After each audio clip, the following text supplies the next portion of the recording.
Assalamualaikum warahmatullahi wabarakatuh. Bapak-bapak, ibu-ibu, alhamdulillah.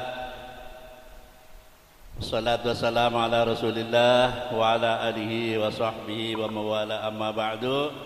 Alhamdulillah, Bapak Ustaz kita sudah sampai di tengah-tengah kita.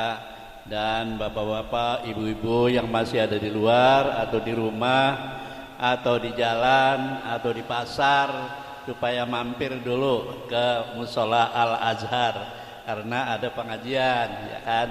Insya Allah akan segera dimulai. Terima kasih atas segala perhatiannya, mohon maaf atas segala kekurangannya. Wassalamualaikum warahmatullahi wabarakatuh. Kedengeran enggak di samping? Dengeran?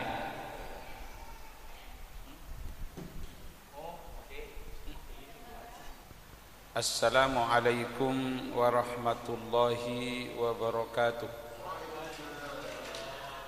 Warahmatullahi wabarakatuh. Alhamdulillahi rabbil alamin, wassalatu wassalamu ala sayyidil mursalin wa ala alihi wa ashabihi ajma'in. Subhanaka la ilma lana illa ma 'allamtana innaka antal alimul hakim. Rabbi shrah li sadri wa yassir li amri wahlul 'uqdatam min lisani yafqahu qawli, amma ba'du. Bapak Kiai Haji Abdul Muhdi Al-Ansari yang saya hormati, Ketua Musholla Al-Azhar, Bapak RT Indra yang saya hormati, para jamaah sekalian, bapak-bapak, ibu-ibu rahimakumullah. Alhamdulillah malam hari ini kita diberikan kesehatan dan kesempatan oleh Allah masih bisa berjumpa kembali di rumah Allah Musholla Al-Azhar. Mudah-mudahan perjumpaan ini selalu menyebabkan turunnya malaikat Allah Subhanahu wa taala, menaungi dengan ketenangan hati kita, menghujani keberkahan dan rahmat dari Allah Subhanahu wa taala. Salawat teriring salam kita haturkan keharibaan Rasulullah sallallahu alaihi wasallam. Allahumma salli ala sayyidina Muhammadin wa ala alihi wa ashabihi ajma'in. Para jamaah sekalian, malam hari ini saya membaca kitab Min Wasaya Rasulullah sallallahu alaihi wasallam, dari nasihat-nasihat Nabi Muhammad sallallahu alaihi wasallam yang ditulis, yang dikumpulkan oleh Taha Abdullah Al-Afifi. Nasihat yang saya baca pada malam hari ini adalah nasihat yang ke-12. Bismillahirrahmanirrahim. Qala al-muallif rahimahullahu ta'ala wa nafa'ana wa bi'ulumihi fid dharain amin. Rawa Ismail ibn Rafi al-Madani an Sa'labah ibn Salih an Sulaiman ibn Musa an Mu'ad qala, dari Mu'ad ibn Jabal, qala, berkata Mu'ad, akhadha biyadi Rasulullah sallallahu alaihi wasallam, Nabi memegang tanganku, kata Mu'ad. Jadi Rasul dengan Mu'ad ibn Jabal ini berarti akrab sekali. Waktu mau memberi nasihat itu tangannya dipegang. Famasya qalilan, lalu diajak berjalan sedikit. Summa qala, lalu Rasul bersabda, ya Mu'ad, wahai Mu'ad. Nasihat yang pertama, nasihatnya banyak ini Pak. Nasihat yang pertama, usika bitaqwallah. Usika, saya berwasiat kepada engkau, bitaqwallah, dengan takwa kepada Allah. Memang wasiat yang umum wasiat yang pertama adalah takwa kepada Allah Subhanahu wa taala. Karena takwa itu pokok dari segala-galanya. Sampai-sampai nasihat takwa itu menjadi rukun khutbah. Khutbah Jumat tanpa nasihat takwa tidak sah khutbahnya. Takwa secara umum yaitu imtithalu awamirillah wajtinabu nawahi, menjalankan semua perintah Allah Subhanahu wa taala dan menjauhi larangannya, itu secara umum. Namun para ulama banyak mendefinisikan takwa itu. Artinya takwa itu takut kepada Allah. Artinya takut kepada Allah bukan lari. Kalau takut kepada singa, takut kepada binatang buas, kita menghindar.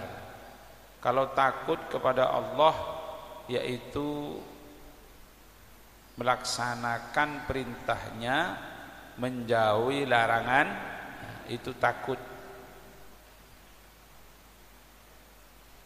Bagaimana takut? Merasa diawasi, merasa Allah itu melihat.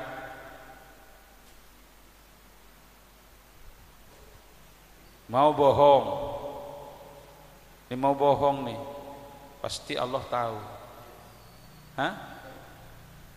Mau nipu, pasti Allah tahu. Itu namanya takut. Takwa namanya.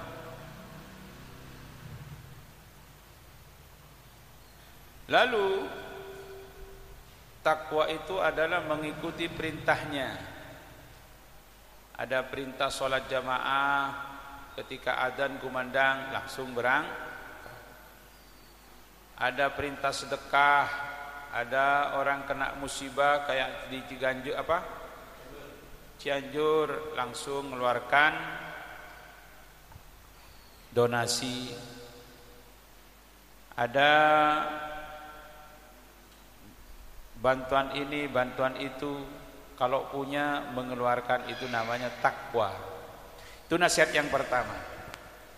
Yang kedua, Ibu, nasihat Rasul sallallahu alaihi wasallam wasidqil hadis, supaya berbicaranya itu benar, enggak bohong. Karena para jamaah sekalian, jujur benar itu jujur dalam perkataan, jujur dalam perbuatan. Antara perkataan dengan perbuatan sama, itu namanya jujur. Jangan perkataannya A, perbuatannya B, itu namanya bohong. Nah, nasihat Rasul sallallahu alaihi wasallam yang kedua adalah sidqil hadis. Kalau berbicara jujur. Karena jujur ini sesungguhnya, kata ulama, as-sidqu kanzun la yafna. Kejujuran itu merupakan tabungan yang tak pernah habis. Kok begitu, Pak? Bu, jujur itu tabungan harta yang tak pernah habis.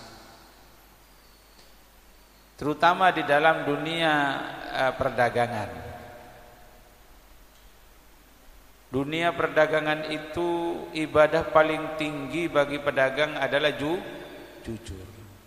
Orang kalau sudah jujur, bermitra dengan siapapun pasti dipercaya oleh orang. Kalau sudah kepercayaan didapatkan, mau minta modal berapapun diberi. Mau ngutang jam berapa saja diberi. Kalau jujur, enggak pernah culas. Makanya kata Rasul, wasidqil hadis, perkataannya jujur.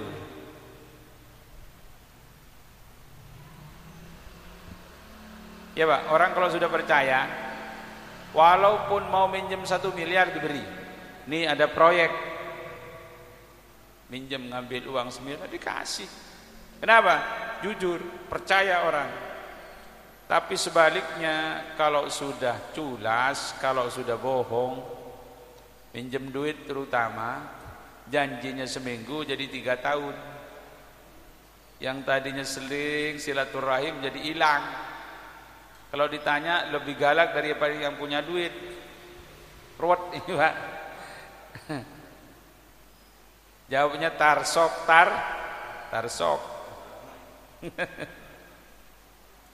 Yang ketiga nasihat Nabi wa wafa'il ahdi, tepat janji.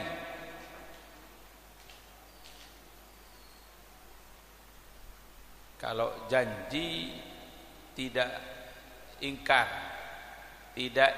janji.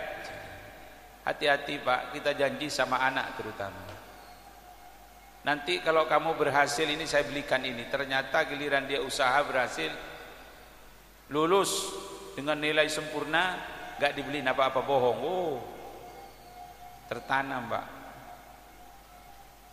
Gak tepat janji dengan anak. Jangan gampang janji kalau tidak menepati.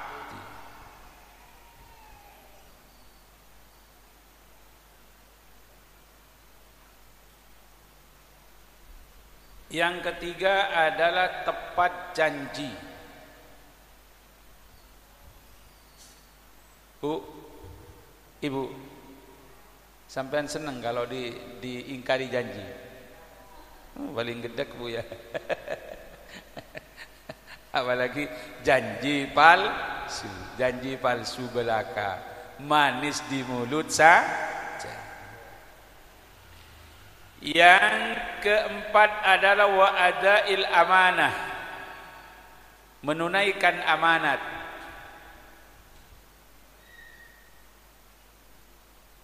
Jabatan amanat. Pak RT mana Pak RT? Keluar Pak RT. Hah? Di luar Pak RT. Masuk Pak RT. Hah? Hah? Kok ente di luar? Hah?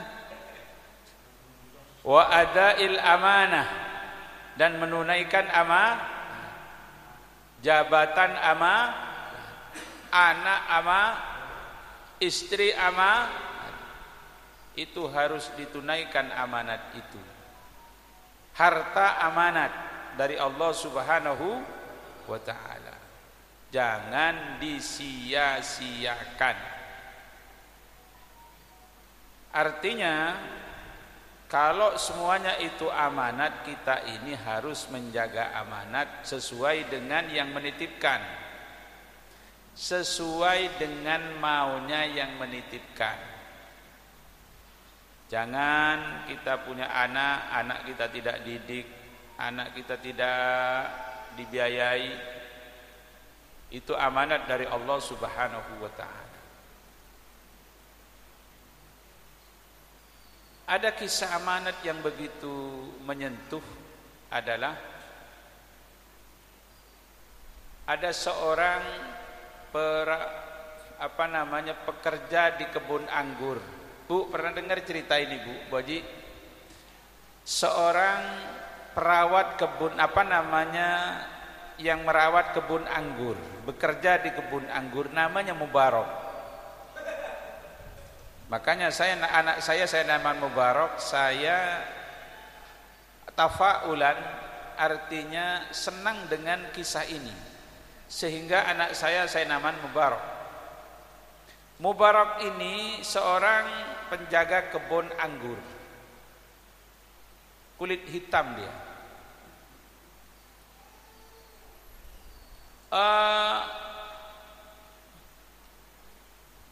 Kebun anggurnya luas.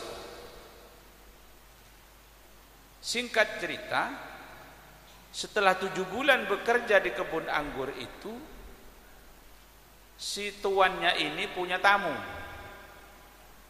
Nah,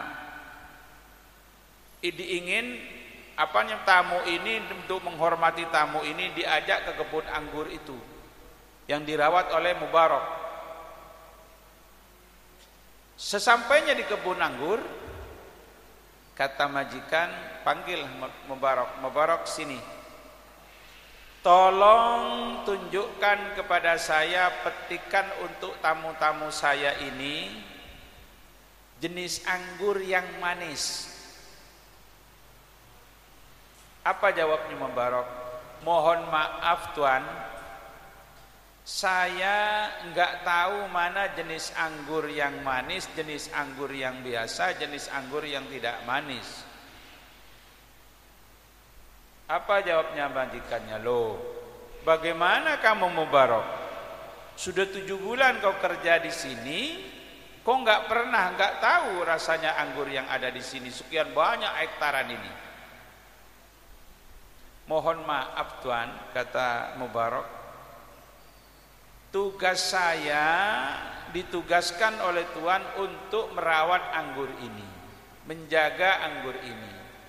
Sebutir pun saya tidak pernah mencicipi mana anggur yang manis, mana anggur yang tidak manis. Kagum geleng-geleng majikannya itu. Salut dengan amanahnya itu. Kan amanat ini orang. Hah? Ibu? Amanat. Nah, majikannya ini punya anak gadis cuantik monyor-monyor. Dilamar bangsawan tidak diterima.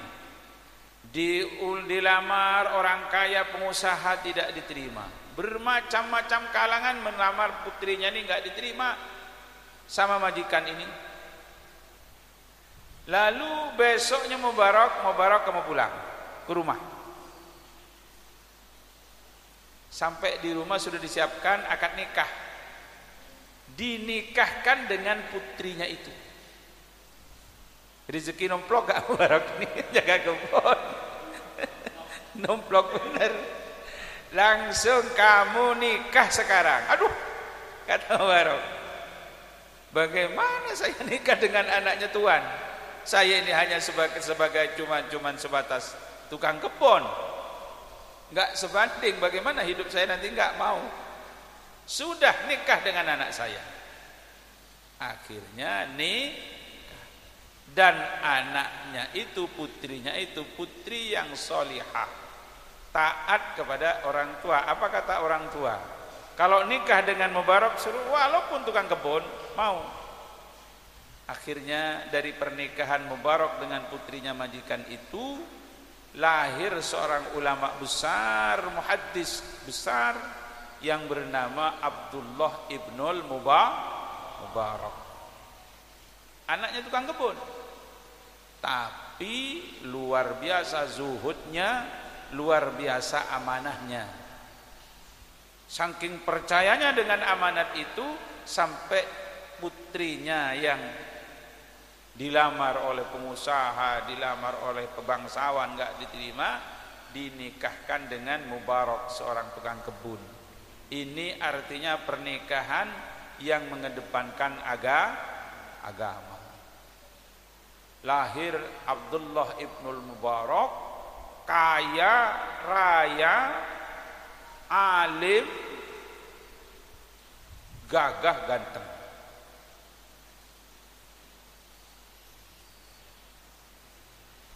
Makanya anak saya namain Mubarak.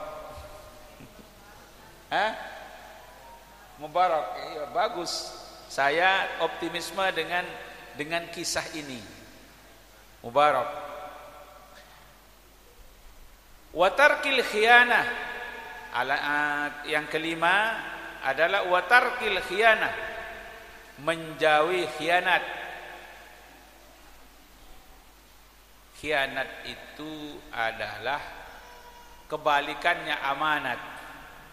Ada pengkhianat bangsa, ada pengkhianat macam-macam. Diberikan kepercayaan malah dijadikan tidak ditunaikan dengan sebaiknya. Jadi pengkhianat. Yang keenam, waruhmil yatim, kasih sayang terhadap anak yatim. Ini Pak, nasihat Rasul sallallahu alaihi wasallam ini semua sesuatu yang paling penting.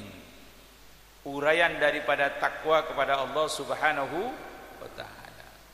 Waruhmil yatim, sayang terhadap anak yatim. Siapakah anak yatim, Pak? Yatim ini siapa? Anak yatim itu adalah anak yang ditinggal mati oleh ayahnya. Yatim. Sampai kapan batasnya yatim itu? Yatim itu batasnya yang harus dikasih sayangi, disantuni sampai balik. Kalau sudah balik, sudah putus keyatimannya. Namun Pak, kalau masih tetap tidak bisa berdikari, masih punya masih butuh bantuan, walaupun sudah balik tetap kita santuni.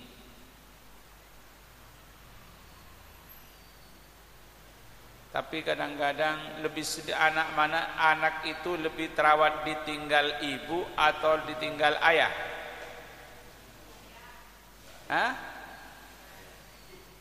Anak ini lebih terawat kalau ditinggal ayah, ada ibu menjadi single parent masih banyak yang berhasil. Tapi kalau ditinggal ibu banyak anak belangsak. Karena bapak itu lebih welas kepada anaknya orang daripada anaknya sendiri. Ya. Apa kalau sudah kawin lagi lupa sama anaknya sendiri. Sama anaknya orang welas. Banyak kan begitu.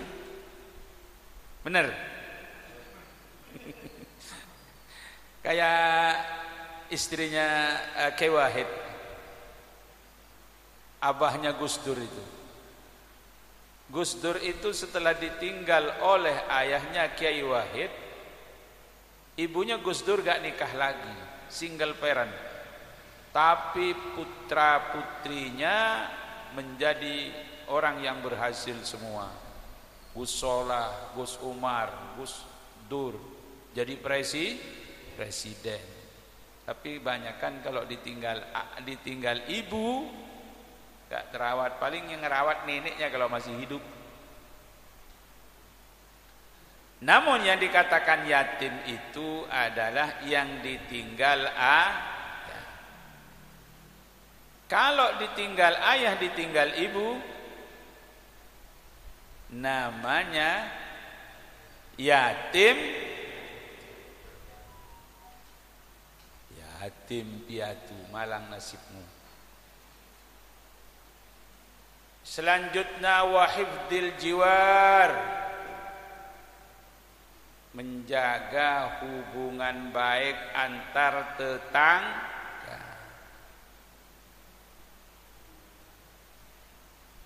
Kenapa kok enggak dinasihati wahifdil ikhwan, menjaga hubungan baik antara saudara? Karena saudara itu belum tentu berdekatan. Pak, kadang-kadang kita sama-sama saudara belum tentu kadang-kadang setahun nggak ketemu. Ya, ada yang di Cirebon, ada yang di Jawa Timur, ada yang di Kalimantan mencar-mencar. Tapi kalau tetangga itu yang dengan tiap hari dengan kita, tetangga depan, belakang, kanan, kiri, selalu berhidup dengan kita. Oleh karena itu malaikat Jibril itu berwasiat kepada Nabi, aljar, tetangga. Sampai kata Rasul sallallahu alaihi wasallam, sampai menyangka Nabi itu kalau tetangga itu mewarisi. Artinya mewarisi, kalau seseorang meninggal, tetangganya itu punya hak waris. Dari wanti-wantinya malaikat Jibril agar berlaku baik dengan tetangga. Makanya orang itu ukuran baik atau tidak baik tanya kepada tetangganya. Kalau cuman saya mau baik, sini ini apa kan? Saya di sini saya bantu semua. Kalau ngomongnya jangan terlalu percaya dulu. Tanya sama kanan kirinya, bener enggak dia orang baik? Kalau kata tetangganya baik, orang itu baik.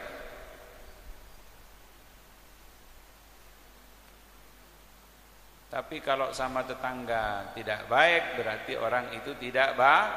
Ukuran tetangga, Pak. Kalau baik sama tetangga, dibela sama tetangga. Ada teriak di rumah sebentar, keluar semua. Tapi kalau jahat sama tetangga, teriak maling, malingnya keluar dikasih linggis nih. Habis itu dia.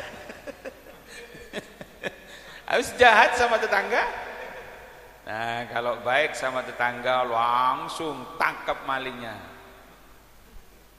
Orang kalau baik sama tetangga.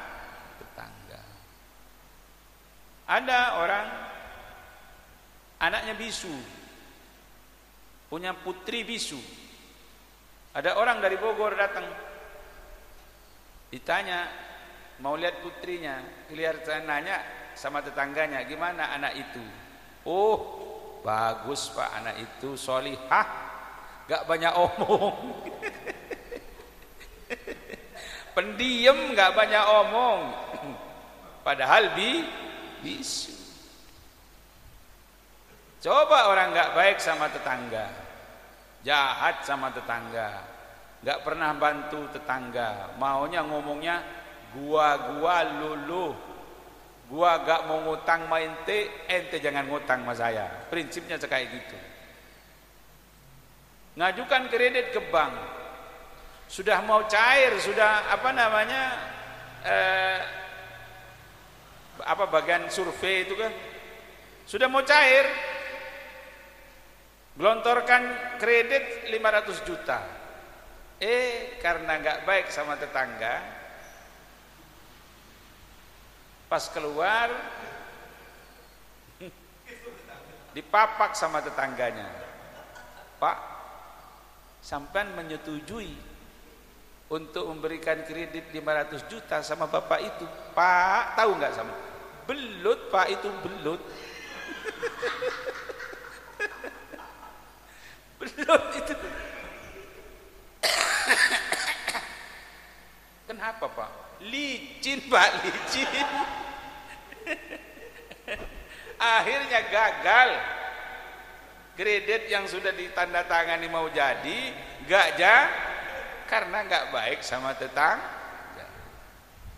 Atau punya anak putri baik-baik, sudah mau dilamar, sudah sepakat anaknya semau sama mau, orang tuanya sudah setuju sepakat, karena gak baik sama tetangga, ditunggu di jalan sama tetangganya. Pak, sampean mau melamar putrinya bapak itu? Iya. Pak, hati-hati, awas sampean. Yang kenapa? Itu keturunan gini Pak. Itu keturunan gini, gak mau orang Pak. Makanya untuk cari pasangan keluarga kita, anak kita itu hindari 3. 1 keturunan gini, apa itu? Yang kedua keturunan gini, yang ketiga belang. Hindari itu. Jadi nasihat Rasul wa hifdzil jiwar, menjaga hubungan baik antar tetangga. Karena apa? Karena tetangga itu kalau kita kebakaran, yang memadamkan pertama tetangga. Kita sakit perut, yang datang pertama tetangga. Makanya tetangga. Wa kadmil ghaidhi, dan menahan amarah. Hebat, orang hebat itu bukan orang yang keker tubuhnya, semua orang dibanting, bukan itu. Orang yang hebat itu kata Rasul adalah orang yang mampu menahan amarah. Kapan menahan amarah itu yang hebat? Kalau sama pimpinan marah sama pimpinan nggak bisa marah itu wajar, takut. Ya. Atau orang yang lebih tua dari kita takut. Menahan amarah kepada orang yang ada di bawah kita apakan saja bisa. Contoh anak, bandelnya setengah mati, tapi kita nahan amarah, nggak keluar omongan kasar kepada anak. Istri, pek-pek terus, ngomel terus, tapi kita bisa diam, nggak bentak-bentak istri, itu hebat. Ya. Bu, tahan bu, jangan bentak-bentak terus bapak-bapak bu, karena kata Rasul tahan fakta lebih banyak mana suami diomelin istri atau istri diomelin suami? Bu, lebih banyak mana? Lebih banyak mana istri diomelin suami atau suami diomelin istri? Banyakan mana bu? Menurut riset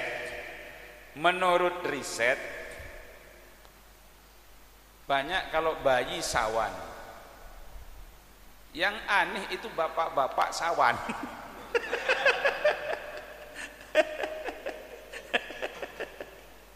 Bapak-bapak sawan.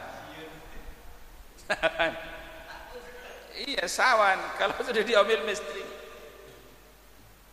Sama Pak yang megang mic ini, saya di sini cuma ngomong begitu, kalau di rumah begitu juga sama.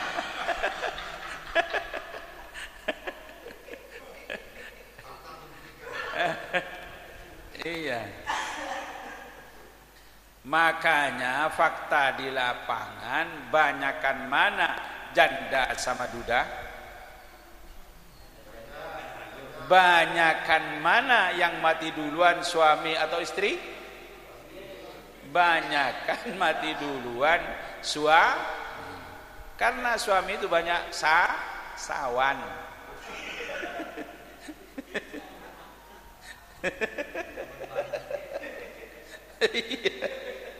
Buktinya begitu.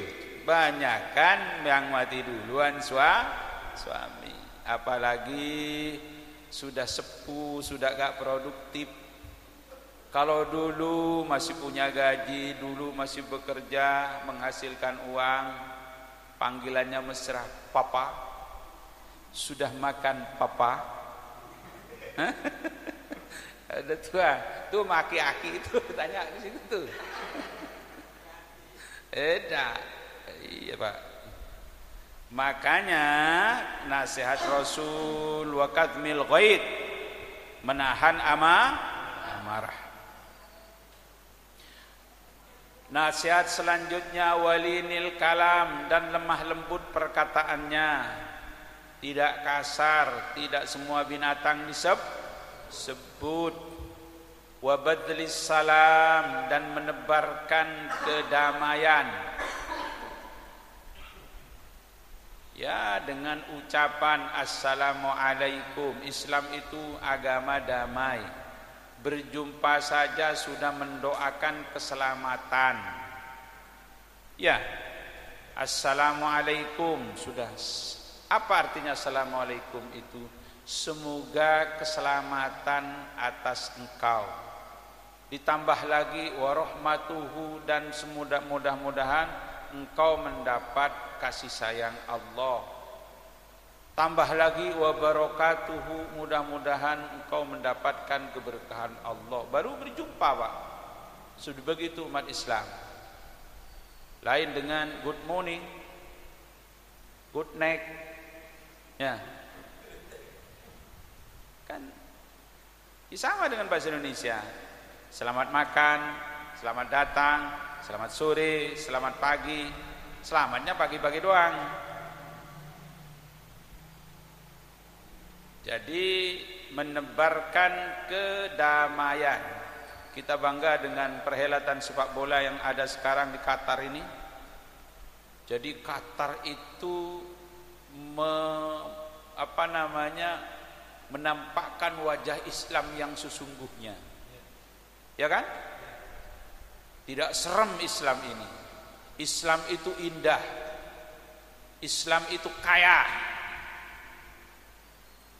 Coba negara kecil kayak Qatar, penduduknya nggak sampai 1 juta kayaknya kan Qatar itu. Terkaya sedunia. Nggak tergantung ke negara lain. Sekarang dia menyelenggarakan itu tak dibantu oleh siapapun. Makanya dia bikin peraturan sendiri, mau ya silakan, nggak mau ya sudah. Nggak ada bendera LGBT, nggak boleh masuk, nggak boleh minuman keras.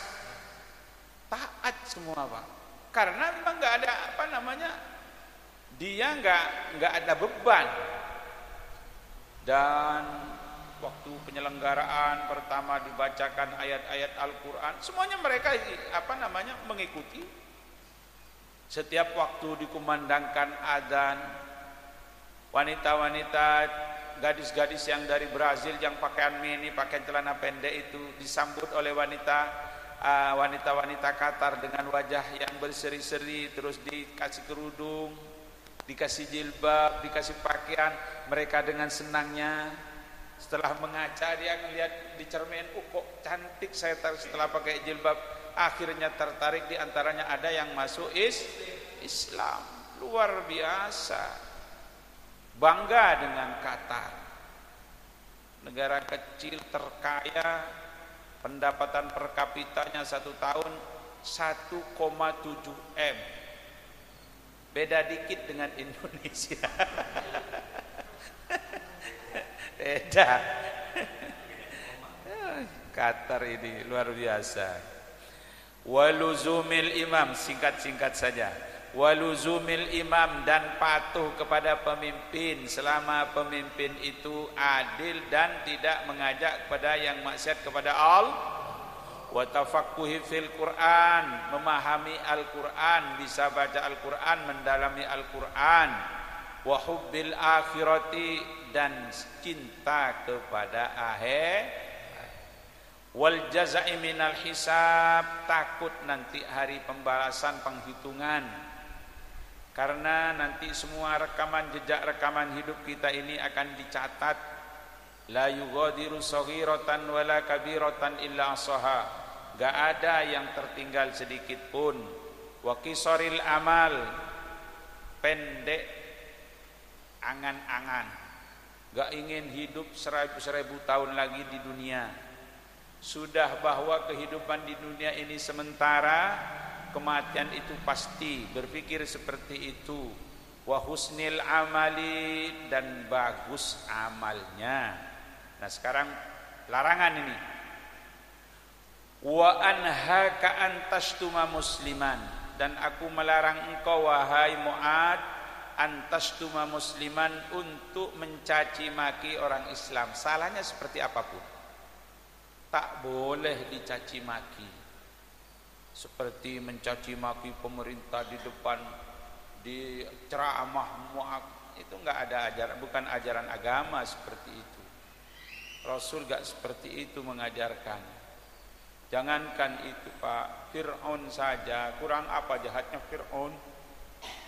Masih Nabi Harun dan Nabi Musa dipanggil oleh Allah, wa qula lahu qawlan layyina, berbicaralah, hadapilah Fir'aun itu, engkau berdialoglah dengan perkataan yang lemah lembut, bukan mencaci. Autusaddiqo kadiban, enggak boleh, jangan sampai membenarkan orang yang bohong. Autukadziba shadiqon, membenarkan mendustakan orang yang benar. Makanya sekarang ini sudah campur aduk Pak. Yang salah dibenarkan, yang benar disalah. Au ta'si imaman adilan, enggak boleh bermaksiat, melanggar, keluar daripada imam yang adil. Tufsida fil ardi, atau membuat kerusakan di permukaan bumi, dilarang. Ya Mu'ad, terakhir,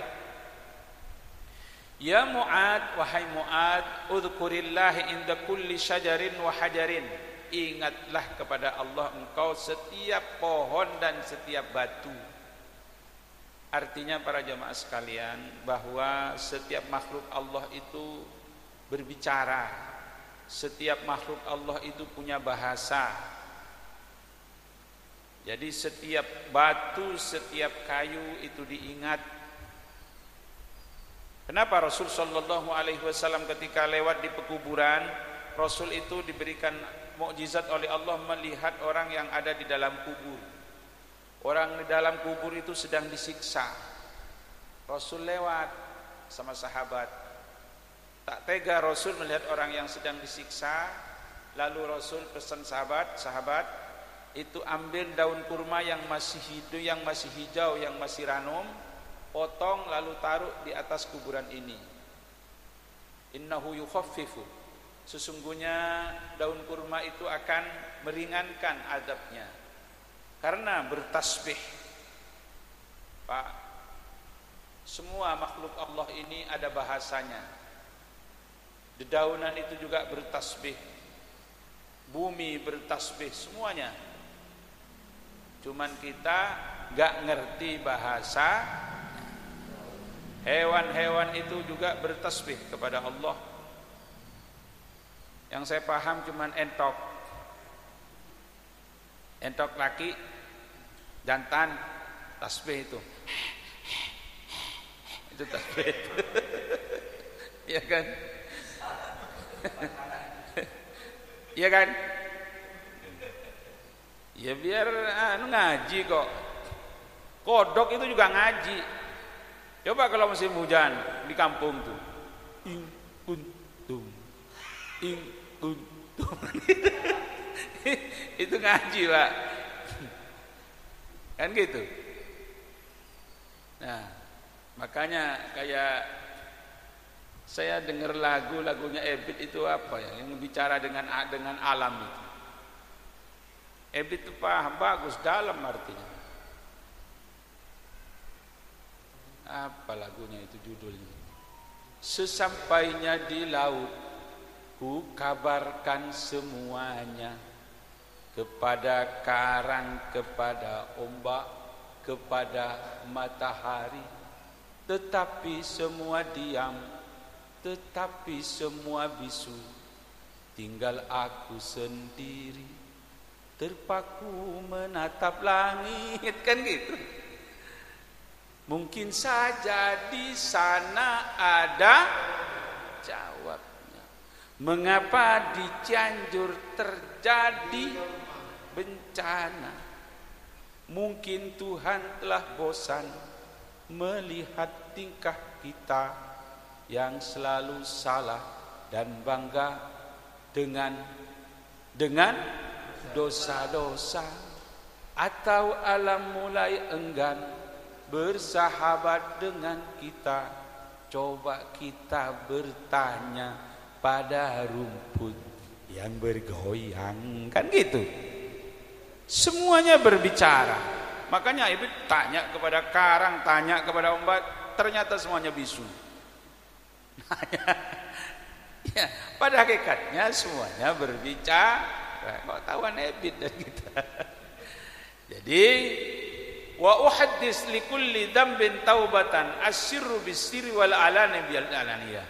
Kita ini merenung setiap dosa itu ditaubati. Kalau dosa dilakukan dengan sembunyi-sembunyi, taubatnya juga dengan sembunyi-sembunyi.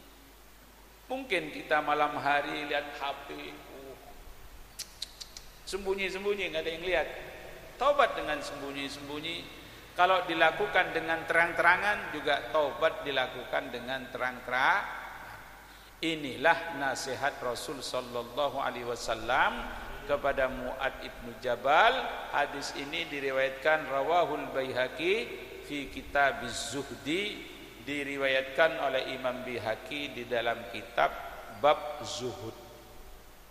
Cukup Bu ya? Inilah pelajaran kita malam hari ini, nasihat Rasul sallallahu alaihi wasallam. Ada pertanyaan para jemaah?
Demikianlah kajian pada malam hari ini yang disampaikan oleh guru kita Al-Mukarram Kiai Haji Musli Singlan LC. Mudah-mudahan mendapatkan kita untuk menambah keilmuan kita dan dapat diamalkan dalam kehidupan sehari-hari. Sekian dari saya mewakili pengurus Mushola Al-Azhar. Billahi taufiq wal hidayah. Wassalamualaikum warahmatullahi wabarakatuh.